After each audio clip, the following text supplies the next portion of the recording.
sumali sa inyo, di ba, ano ba, di ba sa, ano sa,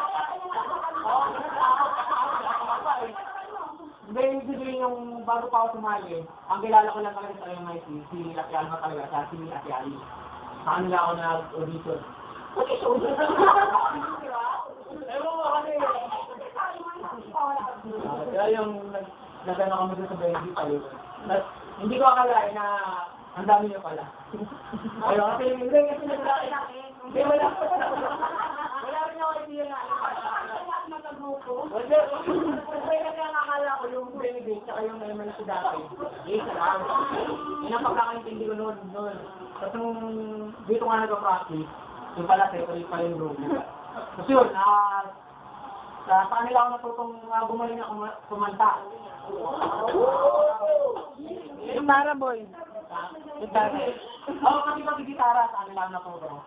Nang gumaling sa pag-gitara sa pagkanta. Parang sila yung nag-build ng boss ko talaga eh. Nung sinong nagsimula ko sa MIT.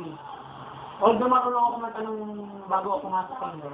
Pero doon na-build up yung sabi natin ano, palaking burang-burang. Kasi napakaliit.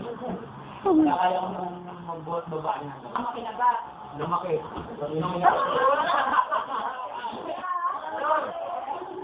Oo, sure. Kasi sa SE, kasi ang dami nilang pwedeng atakin, di ba?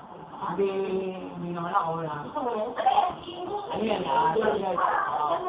siguro ko na pinasukan din nila. Yung pinapasok ko sa MIT, parang sila rin nag-attack. Nung pumasok ko sa SE, kaya ano na lang nag-attack.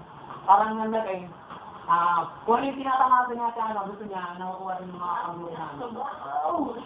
Parang, ano yung gusto niya?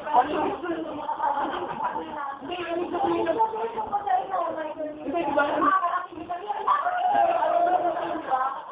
Kasi ano, nasabi kong gusto mong mag-abroad, sabi niya, ba't di matubuhan? Di ba?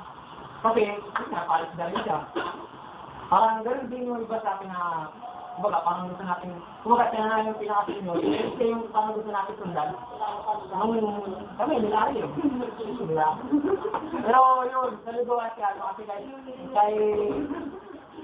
napagkagaan na kami turuan, simula sa inyo.